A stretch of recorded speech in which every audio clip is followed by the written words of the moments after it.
Hailing from the great cold state of Alaska, I am the Frozen Gamer, and today I want to talk to you guys about the Nintendo Switch and the potential for a Metroid title. Now, for those of you who have been paying attention to Nintendo news, you probably have heard that Reggie Fils-Aimé basically teased that there is a Metroid title coming within the next year. And the reality is, right now we don't know anything for sure. Retro Studios also teased that they were working on something and showed a picture of some prime rib, which a lot of people have theorized is talking about Metroid Prime. Honestly, I'm a little skeptical about it. I mean, it's just hard to say for sure, because there was also a time when the Retro Studios Twitter account made it seem like they were going to have something at E3, and that was, I think, E3 2015. But they didn't have anything at all. And so I'm not sure if that account's even official. I don't know. But either way, there is a potential for a Metroid game. And I've talked before about how I think that a 3D Metroid is really going to be necessary. Mostly as a tech demo. I mean, they need to have something that shows off what the Switch is capable of visually. And they need to have something that's going to control well. And there's definitely different options. I think a 3D Metroid is an absolute must. But I also believe they need to have a 2D Metroid. And here's why. There is a difference between the two. I mean, whether you think so or not, the reality is that 2D Metroid and 3D Metroid appeal to different people. And both games are fantastic. Both types are fantastic. I mean, like I said, I recently played through Metroid Prime 3, and then I also recently played through Super Metroid.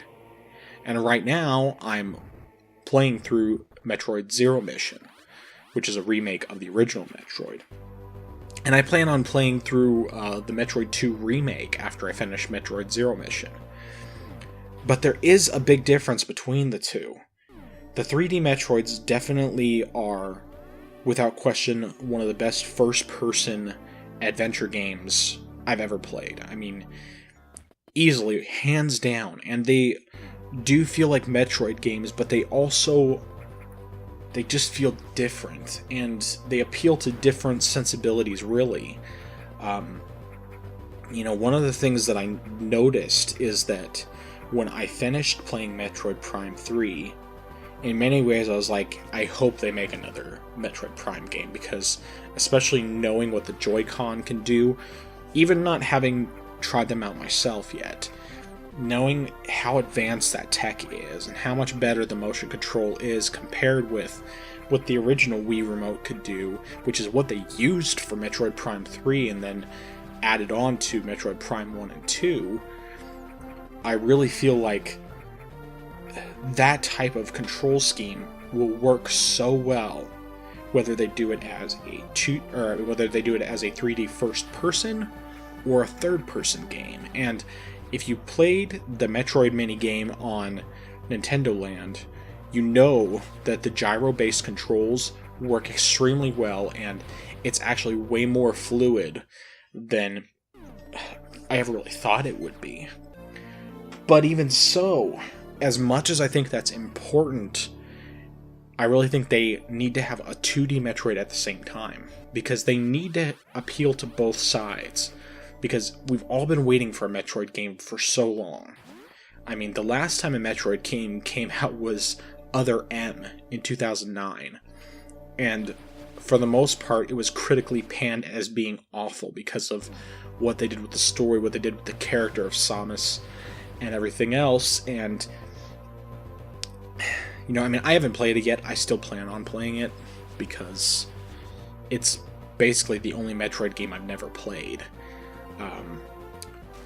But I really, really would like for them to do a 2D Metroid at the same time. And I think that they could do a similar strategy to what they did when they released Metroid Prime, the original on GameCube, release that first-person or third-person 3D Metroid game so that they can show off the tech of what the Switch can do in terms of graphics and everything else, but at the same time appeal to that audience who loves the 2D Metroid games by doing another 2D Metroid. Maybe actually finally do Metroid Dread, which they teased about years and years ago. I mean, it's something that I just think would make a big difference to Metroid fans, and it would give us something so amazing to look forward to.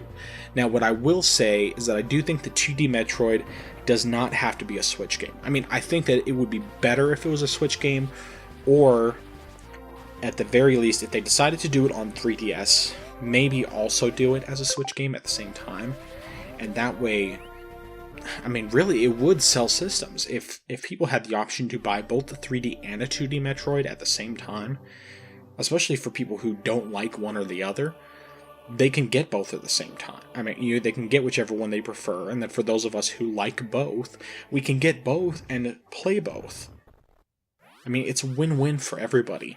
And the 2D Metroids, as extremely well designed as they are, honestly, I don't believe it would be nearly as difficult to make one of those. And, I mean, that's not trying to discount everything that they put into those games, because those games have so much depth, so many hidden secrets. I mean, especially as I played through Super Metroid, again, this time I decided to go for 100% item collection, get all the different upgrades, get every single missile expansion, super missile, power bomb, and so on. And I just was really impressed with how well they hid things, and how often you could find these little things in corners of the map that you never would expect to find it. I mean, how everything was hidden into the environment. And I feel like the 3D Metroid games, they did that to a degree, and they did it well, but the 2D Metroids, I think there was more of a sense of awe in that discovery. Finding hidden rooms, finding hidden nooks and crannies where these upgrades were. To me, it's something that I find to be more exciting in the 2D Metroid games than in the 3D ones. And I love both. But I still have to say that Super Metroid, to me, is the best Metroid game. And that Metroid Prime is the second best. And if we're talking, obviously that would mean that Super Metroid's the best 2D, Metroid Prime's the best 3D. But anyway, all of this is just me trying to get across really how much it's important that Nintendo does at least one Metroid game. I mean, I really think that it would be to their advantage to do two of them, do a 3D and do a 2D. It doesn't matter if the 3D is first person or third person. I think third person would be cool just because it would appeal to a wider scope of people, especially because there are definitely people out there who don't like first-person perspective games. But at the same time, I really feel like the first-person Metroid Prime games were done so well that it would definitely be to their advantage to bring it forward. And, I mean, who knows, maybe they'll just bring the Metroid Prime trilogy, port that onto the Switch, or at least make it so that you can get the Wii Virtual Console version of the trilogy playable on the Switch using the Joy-Con, which would be beautiful. I mean, it would be absolutely perfect. I think that would be the best thing that they could do for that. But I still think that bringing new games is also necessary, not just the old ones. Because as much as I love those games, I'm not in a rush to replay them. I mean, I'll play the first Metroid Prime before I play the other two, just because the other two I've played a lot more recently, whereas the first one I've only played all the way through on GameCube, and that was 2008 that I played through that. So, anyway, what are your thoughts? I want to hear what you guys think about Metroid. Do you think that there should be a 3D Metroid, a 2D Metroid, or both? And with the 3D Metroid, do you think it would be better to have a first person, like with Metroid Prime, and continue the story? Or do you think it would be better to go into a different direction and go with a third person Metroid? Go ahead and rate your comments below. If you like this video, please give a like. And subscribe if you want to get more content from me. And until next time, this has been the Frozen Gamer, and I'll talk to you guys later.